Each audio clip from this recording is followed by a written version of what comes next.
Good morning. You're listening to FloorDaily.net, and I'm Kemp Harr.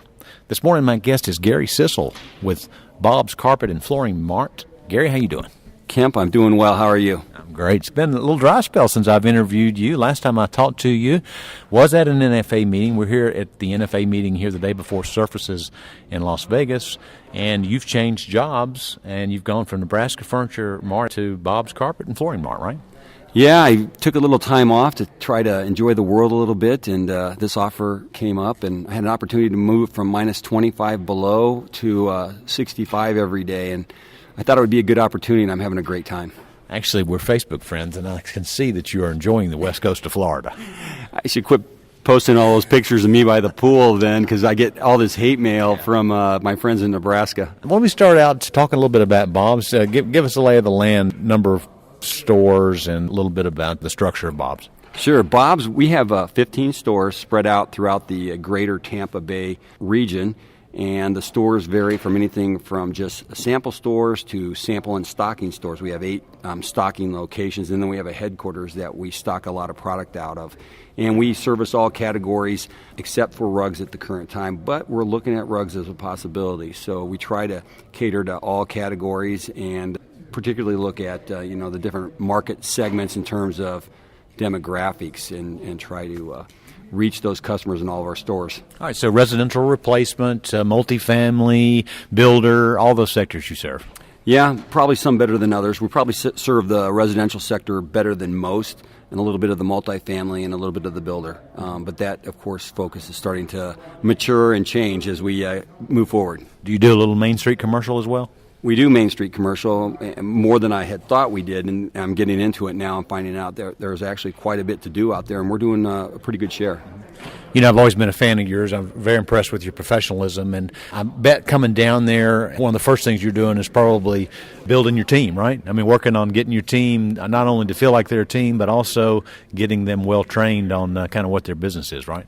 And that's a good point. The first thing we did is we did a little SWOT analysis where we actually developed strategic plans, not only at a leadership level, but also at the store level, so the store managers had a little bit more autonomy to actually run their store like a business, but we had to set some ground rules. So we spent, my first month there, I spent 2 full days with my managers just nailing down the strategic plan and trying to figure out who we are, what we want to be, and how we're going to get there. And then we put everything in writing and we measure it. It sounds very interesting. What are some of the things? I mean, one of the things you told me right before this interview started is, I've known this as Bob's Carpet Mart, and now, I mean, you've said, we need to change the name a little bit, right? So that's another dimension that you bring to it.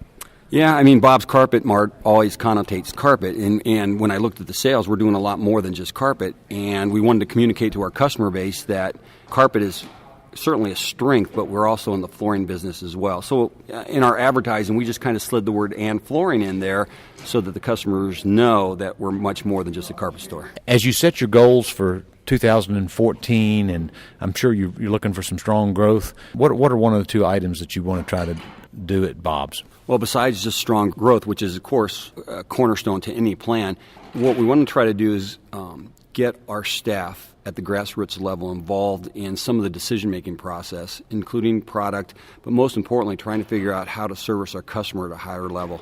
So we're going to engage our frontline staff, we're going to engage our management team so that we have a plan in place with measurement, and I'm a stickler on measurement. Everything, if we measure it, we'll get results, and I've lived by that, and it's worked well, and trying to change the culture at Bob's so that they can see the light and start to follow that kind of path. Well, at Nebraska Furniture Mart, I mean, one of the things that made you strong was you advertised a lot, you had your own credit, and you had a great mix of products. So how much of the secret sauce of Nebraska Furniture Mart are you going to try to bring down to Bob's? Well, I will say this about Nebraska Furniture Mart. It was a great training ground. It was probably the best education that I could ask for. You go to school, you get your MBA or whatever, that's one thing, but you actually go out in the real life world and live it and learn it. And at the Mart, the one thing I learned was that you have to have a very strong foundation. If you have a strong foundation, you can weather the storms, you can grow the business. And Bob's has a very strong foundation, and what we're trying to do is just, try to learn from things around our environment to make it even better. And with that, I think we'll be able to springboard forward and build the business even stronger. So when it gets to advertising, is this something that you're going to make any changes to, or is there already some things that he's doing down there that are strong? Talk a little bit about that if you would. They're a huge advertiser. They're probably one of the largest in the Tampa area. And they've got some very good things that they've been doing, and we're tweaking them a little bit, probably introducing a little bit more television and a little less flyers and a little bit more direct media. And also we're working on an internet strategy, and we've got some very good people helping us position our internet so that we can communicate more effectively with our customer base. Yeah. All right. Well, it's great to talk to you. Welcome back to the NFA and to Bob's. Again, we've been talking to Gary Cissell, who is the Director of Operations with Bob's Carpet and Flooring Mart. And you've been listening to Kemp Harr and FloorDaily.net.